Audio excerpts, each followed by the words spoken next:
This is Duke University. We appreciate you coming out on very short notice. Have a couple of things to say, and then we'll be happy to take as many questions as we can answer. As you know, obviously, over the past 2 days, the Duke campus has been quite activated by the report of a noose found hanging from a tree in the plaza outside the Bryan Center. Coming as it did on the heels of another reported racial incident on campus several weeks ago, and serious, distressing incidents that have taken place across the country in recent months, the Duke community responded to this latest episode with outrage, with passion, and with concern. We are so proud, we're extraordinarily proud of the many spontaneous events, activities, gatherings, conversations, and protests that took place across campus yesterday and were reflected in social media and other channels and through the media and through all of you. Many of you, I know, were at the gathering last night or late yesterday afternoon in front of the Duke Chapel, at which we were joined by more than 1,000 of our students, faculty, staff, and other colleagues from the Duke community for a very important and powerful and moving event. I should say on a personal note, I first came to Duke in 1980 as a freshman, and I have been working here full-time since 2008. I have lived through, in that time as a student and as a staff member here, I've lived through many challenges at Duke around race, around religion, around difference and diversity, all hot-button issues, not just on campus, but in society in general. And I can say that last night's event at the Duke, in front of the Duke Chapel, was one of the most moving and exhilarating experiences of my time at Duke. I won't attempt to imitate or to upstage the speakers who were eloquent and who were forceful, but I will say that they represented the spirit of this university in a very powerful way.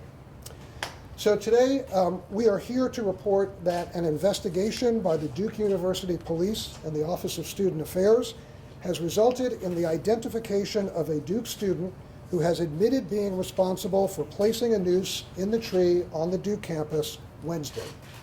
The student is no longer on campus. The individual's name and other identifying details will not be released, consistent with federal law, FERPA, that protects the privacy of educational records and student records. The student will be subject to Duke's student conduct process. The university continues to review the circumstances of the incident to determine if additional individuals were involved. Also, Duke continues to coordinate with state and federal officials about potential criminal violations. And now we're happy to answer any questions you may have. Yes. When you say he's no longer on campus, does that mean he's no longer a student at Duke? The individual is no longer on campus. We have a very thorough and very detailed process, set of due process for conduct on campus, and the individual will go through the student conduct process. Did this student come forward, or did you guys piece it together with surveillance video or something else like that? Well,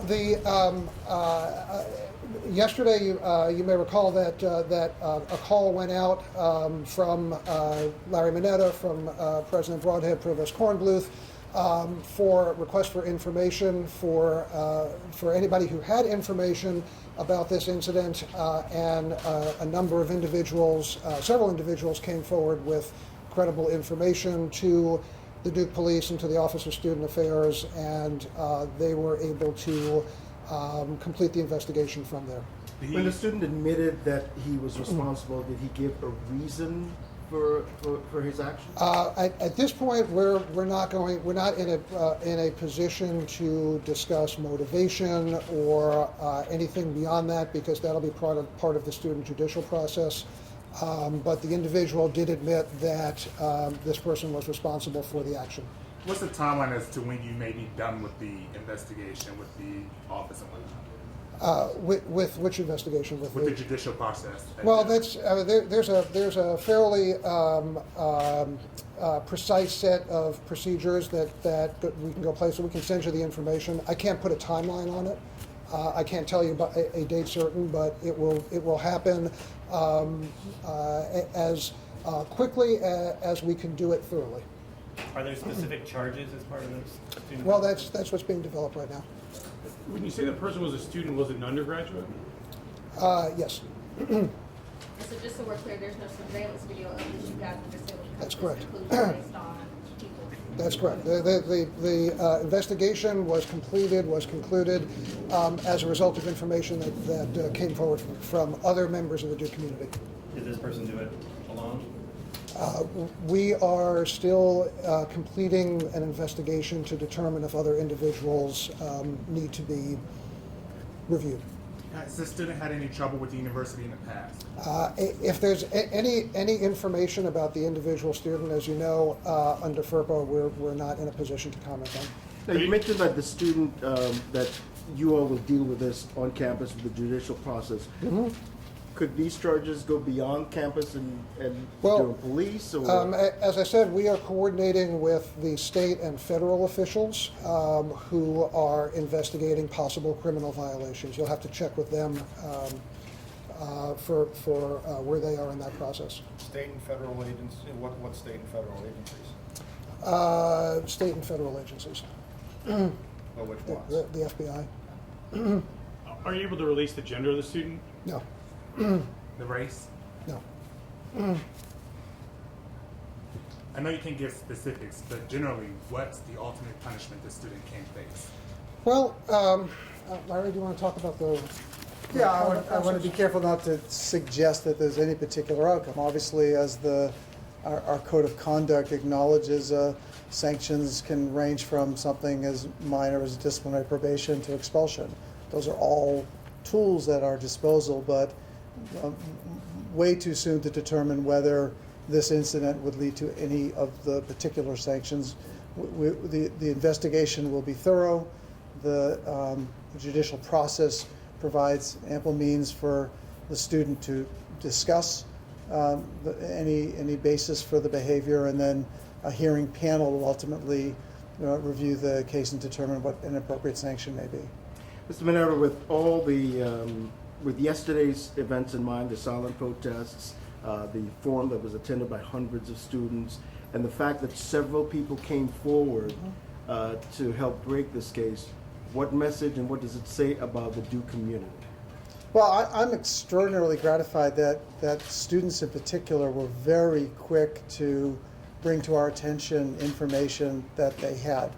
I think this was clearly something that outraged the entire community, and I think students really bonded in joining many other students to try to help us figure out what happened and be as responsive as we could. So to me, it just continues to acknowledge the values and the commitment of our community. Has the student expressed any kind of remorse or comments about his actions? Too soon to make any comment about any of that.